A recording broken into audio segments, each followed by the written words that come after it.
тогтоох хэрэг. Тэр бол хятад гаралтай гарамгай мөрдөгч доктор Урам зоригийн үлгэр дуурайлал. Дэлхийд алдартай эрүүгийн шүүх шинжилгээний шинжээч юм. Тэрээр өчүүхэн сэжүүрт үндэслэн хэргийн үннийг сэргээн тогтоож, гэмт хэрэгтнүүдийг зүхтах газаргүй болгодог. Тэрээр насаараа ажиллах нийт хугацаанд 8000 гаруй хэргийг илрүүлсэн ч саяхан 38 жилийн өмнө гарсан нэгэн хэргийн шүүх хурал дээр нотлох баримт хуурамчаар үйлдсэн гэж сэжиглэгдэж, өдгөө олон нийтийн шүүмжлэлд өртөөд байна. Энэ чухам ямар хэрэг вэ? Тэр хүнд ямар үүрэг гүйцэтгсэн бэ? Ингээд бүгдээрээ өнөөдрийн түүх рүү хамтдаа орцгоё. Ли мөрдөгч, Ли доктор гэж дуртахад хүн бүр аль хэдийн ээжнээ танил болсон байх. Видео хийж эхлэх үедээ болон одоо ч Ли мөрдөгчийн хэрэгүүдийн талаар маш их ярьж байна.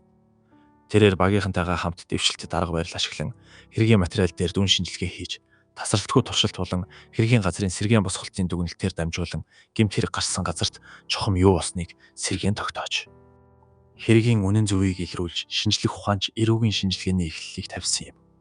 Үүний дотор хэргийн учхийг нэг бүрчлэн тайлж маш нарийн арга барилаар шинжилсэн нь хүмүүсийн гайхширлыг төрүүлдэг үлээ. Гэвч сүүлийн 2 жилийн хугацаанд Ли мөрдөгч нэр хүндээ алдаж, нотлох баримт хуурамчаар үйлдсэн гэх мэдээлэл олон нийтийн анхаарлыг татах болов. Ялангуяа 2023 оны 7 дугаар сарын 23-ны өдөр Америкийн шүүгч Ли мөрдөгчийг 1985 онд Коннектикут мужид гарсан хүн амны хэргийн шүүх хурал дээр нотлох баримт хуурамчаар үйлдсэн гэж шийдвэрлэжээ. Энэ хэрэгээс болж тухайн үед дөнгөж 18 настай байсан Ральф Берч болон 17 настай байсан Шон Хеннинг нар 55 жил болон 50 жилийн хорих ялаар тус бүр шийтгүүлсэн байна. 2019 онд Хеннинг болон Берч нар магадлангаар суллагдсан юм. 2020 оны 7 дугаар сард шүүхээс тэдний эсрэг үүсгэсэн яллах дүгнэлтийг бүрмөсөн хүчингүй болгож тэдний хэрэг цагаатгагджээ. Ли мөрдөгч энэ хэргийн мөрдөн байцаалтанд оролцож шүүх хурал дээр гэрчийн мэдүүлэг өгч байсан юм. Тэгвэл Ли мөрдөгч хуурамч мэдүүлэг өгсөн үү? Эсвэл Берч болон Хеннинг нарыг 30 жил шоронд хоригдоход хүргэсэн өөр нууц шалтгаан байсан уу? Одоо бүгдээрээ энэ хэрэгт чухам юу болсныг эргэн харцгаая. 1985 оны 12 дугаар сарын 2-ны үүрийн 4 цаг өнгөрч байхад Коннектикут мужийн Нью Милфорд суурьнд 38 настай охин Диана үүрээр гэртээ ирэхэд 65 настай эцэг Карл нь битүү цусанд будагдан хонгилд унсан байхыг санамсаргүйгээр олж харжээ. Энэ үед Карл аль хэдийн амьсгал хураасан байсан бөгөөд Диана маш их айж сандран яралтай цагдаад дуудлага өгсөн байна. Цагдаа нар хэргийн газарт яарвчлан ирсэн бөгөөд тентхийн дүр зураг цагдаа нарыг ч мөн цочролд оруулжээ. Карл гэрийнхээ нэг давхрын хонгилд зөвхөн дотор хувцастайгаа хэвтэж байсан бөгөөд шал хан тэр байтугай таазан дээр хүртэл битүү цусны толб болсон байлаа. Шүүх хэмнэлгийн урьдчилсан задлан шинжилгээгээр Карл 27 удаа хутгалуулж толгойдоо мохоо зүйлээр хүчтэй цохилсон болохыг тогтоов. Хүрээний артерийн судсан тасарч их хэмжээний цус алдсан нь Карлын үхлийн шалтгаан байлаа. Цагдаа нар хэргийн газараас 2 тод цусан дээр гიშгсэн хөлийн мөр олсон бөгөөд нэг нь цогцсны хажууд, нөгөөх нь галт тогооны хэсэгт байв. Мөн цогцсны доороос хутганы ир болон ишийг холбдог металл цагираг олжээ. Энэхүү цагираг нь аллахын зэвсгийг ашиглах үед эвдэрч газарт унсан байх магадaltaй гэж цагдаа нар сэжиглэв. Гэвч цагдаа нар хэргийн газараас уг аллахын зэвсгийг олсонгүй. Гэрийн шүүгэн дээр ч цусны толб үлдсэн байсан ба гэр дотор эд зүйлсийг өнгөчж хайсан ул мөр байлаа. Карлын охин Диана эд зүйлсээ бүртгэж үтсний дараа гэрт байсан видео тоглуулагч зарим үн тэтлэл болон ойролцоогоор $500 алга болсныг олж мэдэв. Карлын цусны бүлэгнэлтийн байдлаас үндэслэн цагдаа нар Карлын нас барсан цагийг тухайн өдрийн шөнө 12 цагийн үед байх магадaltaй гэж урьдчилан таамаглажээ. Карлын гэр нийт 2 давхар бөгөөд ихэвчлэн Карл 1-р давхарт, харин охин Диана 2-р давхарт амьдардаг байв. Диана цагдаа нарт тухайн оройн 9 цаг өнгөрч байхад эрэгтэй найзтайгаа уулзахаар гарсан бөгөөд үүрийн 4 цаг хүртэл гэртээ буцаж ирээгүй. Гэртээ ирэхэд эцэг нь хөнөөгцөн байхыг санамсаргүй харж яралтай дуудлага өгсөн гэж мэдүүлжээ. Хэргийн газрын нөхцөл байдалд хийсэн дүгнэлтэнд үндэслэн цагдаа нар Карлын үхлийг хулгай хийж байгаад баригдсны улмаас алуурчин уурсан хүн амны хэрэг үйлдсэн байх магадaltaй гэж сэжиглэж байв. Одоо хамгийн тулгамдсан асуудал бол тухайн орой Карлын гэрийн ойролцоо байсан байж болцсошгүй сэжигтэй хүмүүсийг олох явдал байлаа.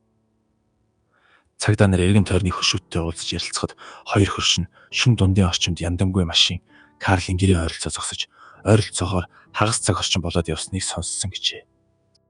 Гэвч шөнө орой байсан тул хоёр хөршийн хинэнч машиныг тодорхой харж чадаагүйгээс гадна яндангүй.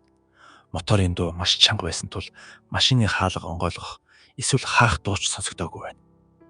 Хэрэг гарах үед гэрч байгаагүй боловч ийм хэрцгийгээр дээрэмдэж хүн амны хэрэг үйлдэх нь хүн ам цөөтэй. Нью Милфорд хэмээх жижиг суурьнд тиймч түгээмэл биш байв. Цагдаа нарын гаргасан гэмт хэрэгтний дүр зураг нь яндангүй. Маш их чимээтэй машин унсан хоёр хүн шүн донд хэрэг үйлдсэн гэж таамаглаж байлаа. Эдгээр сэжүүрийн дагуу мөрдөн байцаалт явуулж эхлэхэд тун удалгүй хууль бус барааны нэгэн мэдээлэгч цагдаа нарт нэгэн жагсаалт өгсөн бөгөөд уг жагсаалтанд орон нутгийн ажилгүй хулгай хийж амьдардаг хар тамхинд донтогчдын нэрс бичигдсэн байв. Энэ жагсаалтанд 17 настай Хенинг болон 18 настай Берч нар багтсан байлаа. Хэрэг гарснаас хойш 3 хоногийн дараа мөрдөн байцаагчид Хенинг болон Берчийг олжээ. Тухайн үед Хенингийн найз охин нь ч мөн тэнд байсан бөгөөд тэд гурвуулаа цагдаагийн газарт байцаагтахаар ирэв. Цагдаа нарт тэднээс Карлыг нас урсан 12 дугаар сарын 2-ны үрээр хаана байсныг асуухад тэд 11 дугаар сарын 29-ийн орой бусдын машинтай агдаж Нью Хэмпшир муж руу зугаалж яваад 12 дугаар сарын 1-нд буцаж хөдөлсөн. 2-ны үрээр Дамбрид ирж 2-ны өглөө Нью Милфордод буцаж ирсэн гэж мэдүүлжээ. Гэвч цагдаа нар удалгүй энэ гурав худлаа ярьж байгааг илрүүлв. Нэгэн хүн тэднийг 12 дугаар сарын 1-нд Нью Милфордод харсан байжээ. Энэ нь цагдаа нарт маш их сэжиг төрүүлв. Энэ гурав яагаад худал мэдүүлэггүй? Цагдаа нар энэ гурвыг хэрэг үйлдсэн алуурчд мөн гэж сэжиглэн нэлээд чанга хатуу байцаалт явуулахад тэд үнэхээр худлаа ярьснаа хүлээн зөвшөөрсөн байна. Гэхдээ худлаа ярьсан шалтгаан нь цагдаа нарын бодож байсан зүйл биш байв. Хенинг Берч хоёр хоёулаа хар тамхинд донтогчод бөгөөд өдөржингөө хийх зүйлгүй зөвхөн хулгай хийж амьдардаг байжээ. 1985 оны 11-р сарын 29-ийн өдөр цаг агаар аажмаар хүтэрч машингүй гадуур явхад маш хүндрэлтэй болсон байна. Иймд тэр гурав нэгэн авто засварын газраас Бьюк маркийн машин хулгайлж улмаар тэр чигтээ машиндаа амьдрах болжээ. 11-р сарын 30-нд тэд машинаа унаад Нью Хэмпшир мужид байдаг Берчийн ээжийг ирэхээр явсан бөгөөд замдаа Бьюк машины янданаа нэвдэрч гурвуулаа нийлж яндангийн салгаж авсан байна. 12 дугаар сарын 1-нд гурвуулаа Берчийн ээжийнхээс буцах замд хар тамхины дон нь хөдөлж Дамбери руу очиж хар тамхи худалдаж авчээ. Тухайн оройдоо Нью Милфордод буцаж ирээд тэр хоёр Хенингийн найз охиныг гэрт нь хүргэж өгөөд машиндаа хууль бус бодис хэрэглэж машиндаа үлдэн мансуран унтсан байна. Өөр цайх үед тэд Хенингийн эцгийн гэрт буцаж иржээ. Худлаа ярьсан шалтгаан нь хулгайлсан машин болон өмнө нь хийсэн хулгайн хэрэгүүд нь илэрч хүй гэж айсандаа байлаа.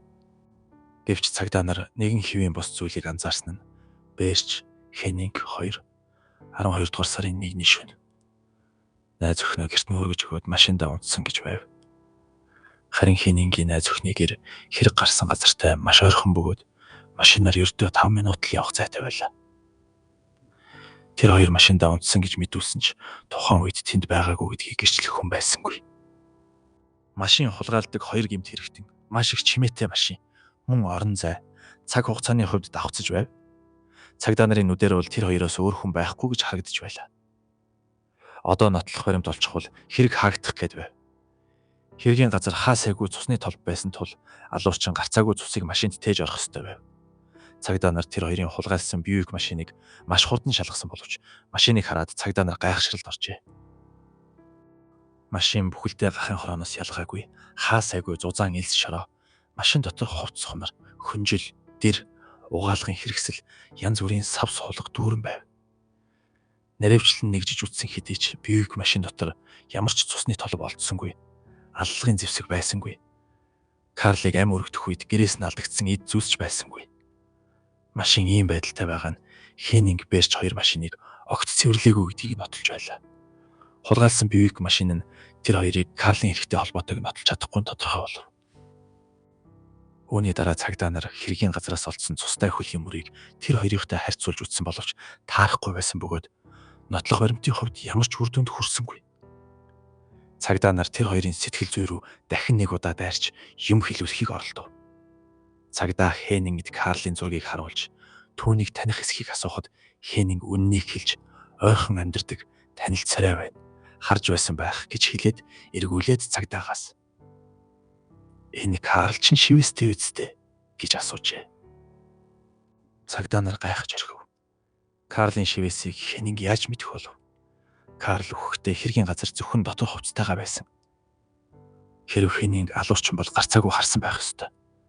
Цагдаа дахин асууж Хенингээс энэ хэргийн талаар мэдхүү гэхэд Нью Милфорд тийм ч том биш. Ийм ноцтой хэрэг гарсны дараа Хенинг болон Берч нарч бас дуусан зүйл байсан тул Хенинг сонссон талаараа цагдаад ярьж өгчээ.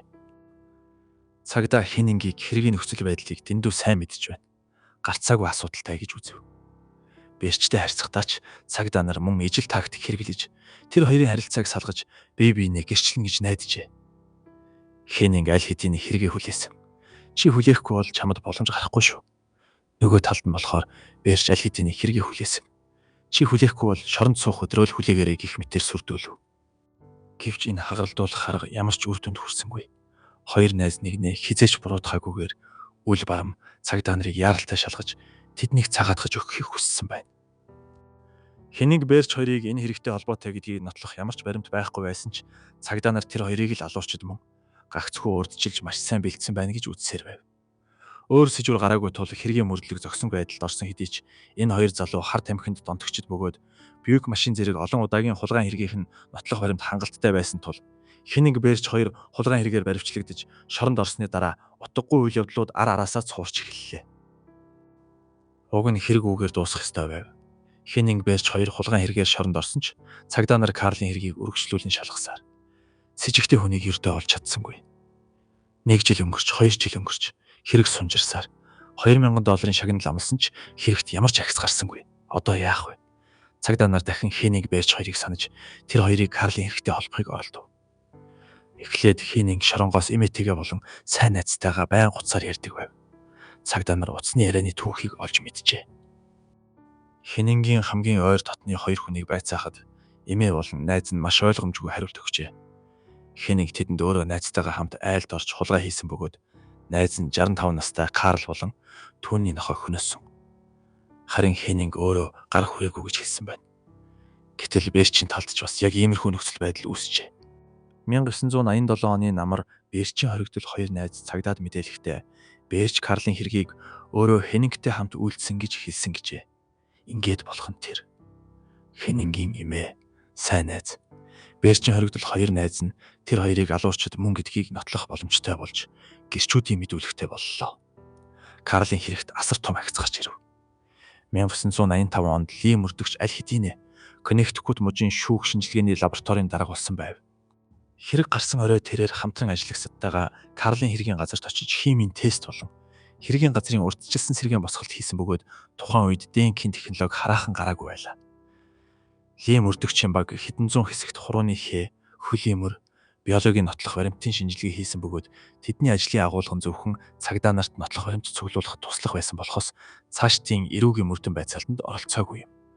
Ли мөрдөгч хэргийн газраас гадна Карлын хоёр давхрын угаалгын өрөөнд байсан нэгэн алчуур дээрээс баг зэргийн улаан өнгийн толб мөн угаалтуур дотроос зарим нэг толб олж харжээ. Алчуурыг байгууллагада авчирч шинжилүүлсний дараах тайланд алчуур дээрх толб нь цус болохыг тогтоосон тул цагдаа нар нотлох баримт хангалттай гэж үзжээ. 1989 онд Хенинг Берч хоёр хүн амны хэрэгээр тус яллагджээ. Шүүх хурал дээр прокуророос Хенингийн эмээ, найз болон Берчийн хоригдол найзуудын мэдүүлгийг гаргаж өг. Мөн хэрэг гарсан өдөр тэдний явсан зам мөр Карл алагдсан үедээ таарч байсан бөгөөд тэр хоёрыг хар тамхичин хулгайч гэсэн өнгөрсөн түүх нь шүүх хурал дээр нэг бүрчлэн ил болж нөхцөл байдал тэр хоёрт маш ашиггүйгээр эргэв. Мэдээж өмгөөлөгч нь зарим нотлох баримтуудыг гаргаж тавьсны дотор хэргийн газараас олдсон цустай хөлийн мөр байсан бөгөөд тэдний нэг нь 40-с 42 арьсмарын хэмжээтэй байхад Хенинг Берч хоёр хоёулаа 44-өөс дээш арьсмарын гутал өмсдөг том хөлтэй хүмүүс байлаа. Түүнчлэн хэргийн газар бүхэлдээ цусны толгойд үрсэн байхад тэр хоёрын хувцас хулгайлсан машин дотор яагаад өчүүхэнч цус байсангүй. Тиймээс алуурчин гарцаагүй өөр хүн байх ёстой гэж мэтгэлцсэн ч шүүгч ийм чухал нотлох баримтыг хүлээж авсангүй. Ли мөрдөгч мөн шүүх хуралд оролцож хэргийн газрыг сэргээн босгосон үр дүнгийнхээ талаар мэдүүлэг өгчээ.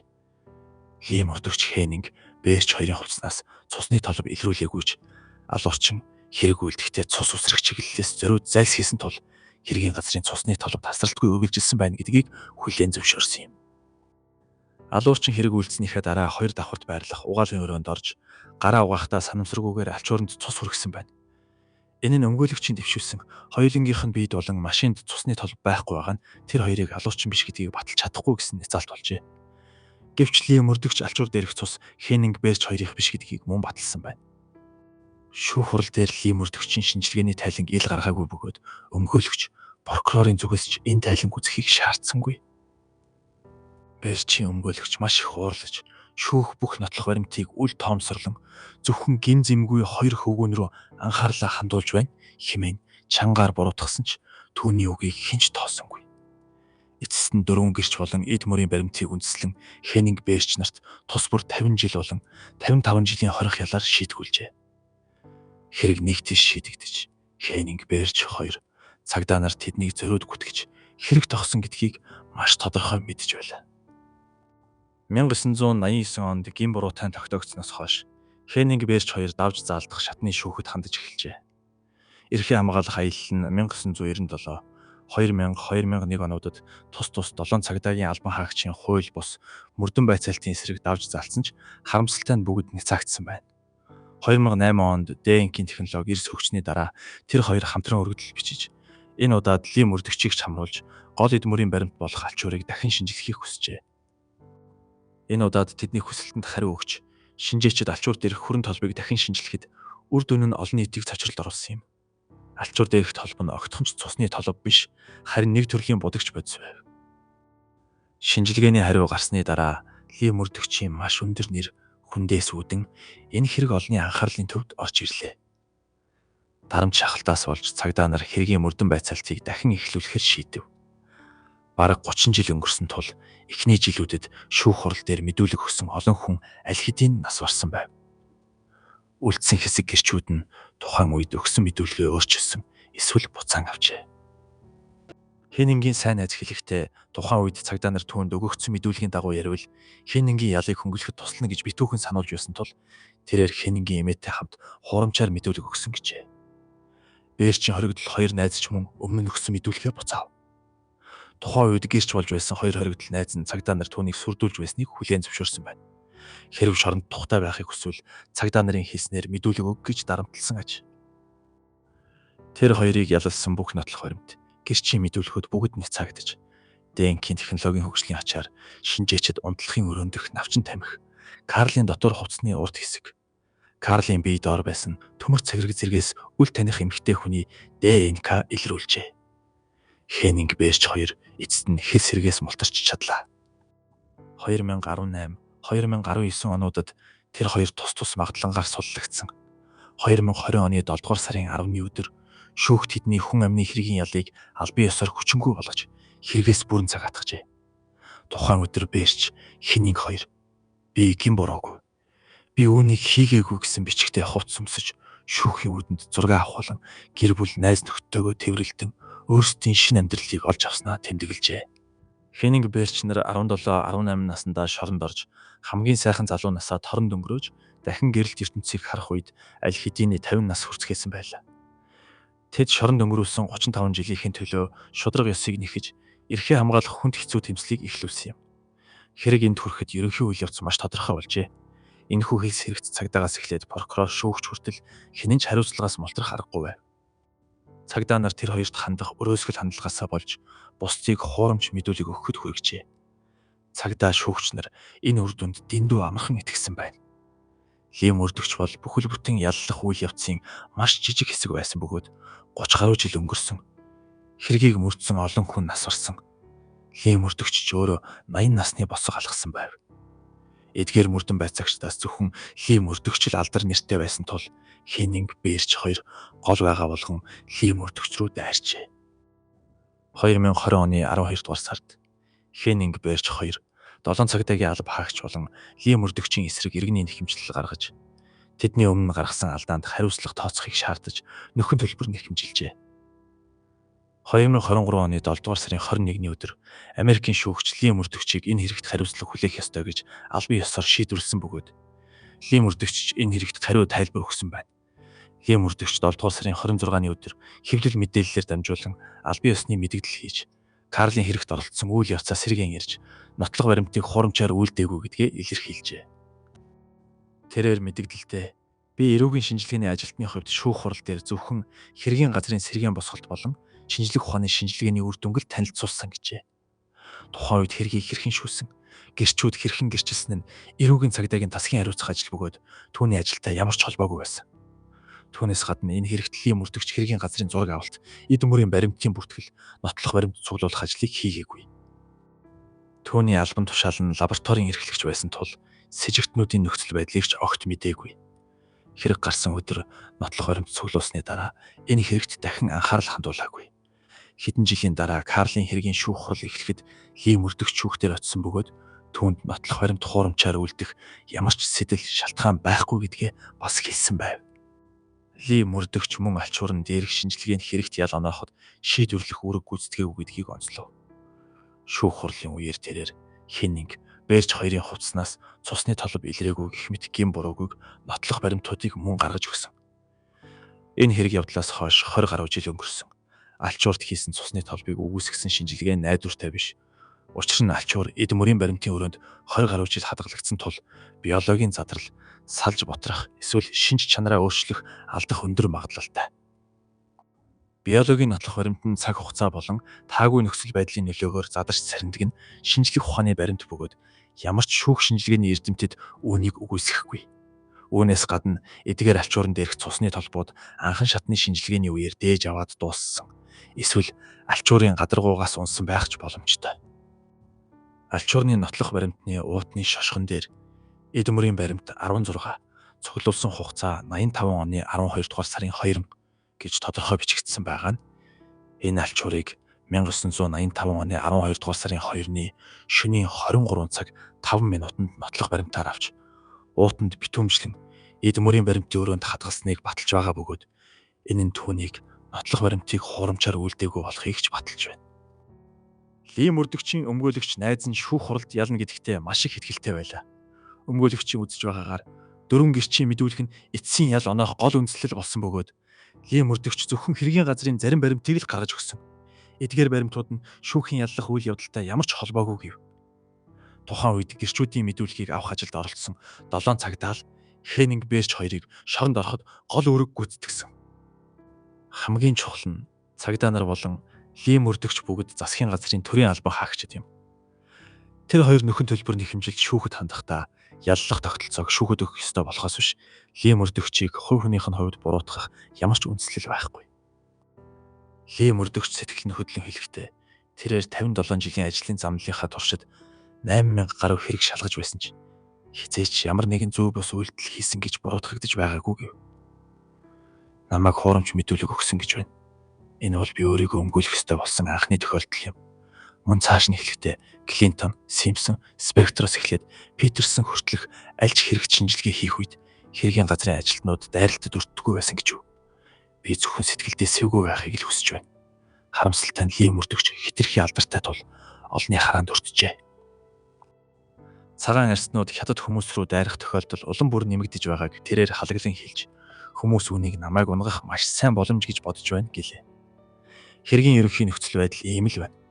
Ли мөрдөгч шүүх хуралд амжилттай ялж чадах хэсэг нь дараагийн мэдээнээс хамаарна. Тэгвэл Карлийн хэргийн жинхэнэ алуурчин чухам хэн бэ? Хэргийн газраас олдсон цустай хөлийн мөр 40-42 арьсмарын хэмжээтэй байсан бөгөөд энэ хөлийн хэмжээ тийм ч том биш юм. Шүүх эмнэлэг хэргийн газрыг дахин шалгасны дараа 4 газраас эмэгтэй хүний ДНК илрүүлсэн бөгөөд энэ нь Карлийн охин Дианагийнх байх магадлалтай. Цустай хөлийн мөрийг ч бас тэр үлдээсэн байж магадгүй гэж олон хүн сэжиглэж байв. Гэвч энэ үед Диана аль хэдийн нас барсан байсан тул шинжлэх боломжгүй болжээ. Энэ хэрэг одоогоос дэндүү хол 30 гаруй жилийн хугацаанд хүмүүс болон эд зүйлс аль хэдийн өөрчлөгдөн алга болсон тул үнэн хизээч тайлагдахгүй онцгой болон үлдэж хэрэгт цэг тавигдаж болохоор болжээ. Хенинг болон Бэрчийн хувьд тэмцэл үргэлжилсээр байна. Тэд хуулийн байгууллагад хандаж нөхөн төлбөр шаардах нь буруу зүйл бишээ. Гэвч нөхөн төлбөрийн хэмжээ хэд ч байсан өнгөрсөн 20 хэдэн жил шоронд алдсан амьдралынх нь хамгийн сайхан цаг хугацааг юу ч нөхөж чадахгүй. Тэгвэл таны бодлоор Ли мөрдөгч хуурамч мэдүүлэг өгсөн үү? 你不能说20年之后你找不到，就是20年之前没有。这个逻辑不通了。你有可能性没有，也有可能性 break down。那你有想对那2名被告说些什么吗？我不知道，也不讲，他们心里也会明白，我也不要讲。天理在天，我反驳干什么？我知道我做的对就行。我为什么要花时间去反驳？我也不是神派，也不是神，怎么能在12月2号就预测到多少礼拜之后他们要抓这2个人，多少年之后要起诉这2个人？我去制造一个毛巾，所以我绝对没有说伪造证据。 2023 оны 9-р сарын 19-ний өдөр Connecticut мужийн ерөнхий прокурорын газар болон тэдний өмгөөлөгчид 25 сая 200 мянган $, нөхөн төлбөр олгох тохиролцоонд хүрснээ анх зарласан. Үүнээс тус бүрт нь 12 сая 600 мянган $, хуваарлсан байна. 2023 онд холбооны шүүхээс Ли мөрдөгчийг гин буруутай гэж үзсэн ч энэ хэргийн хөөн хэлцэх хугацаа дууссан гэж үзээд ямар нэгэн ял шийтгэл оногдуулаагүй байна.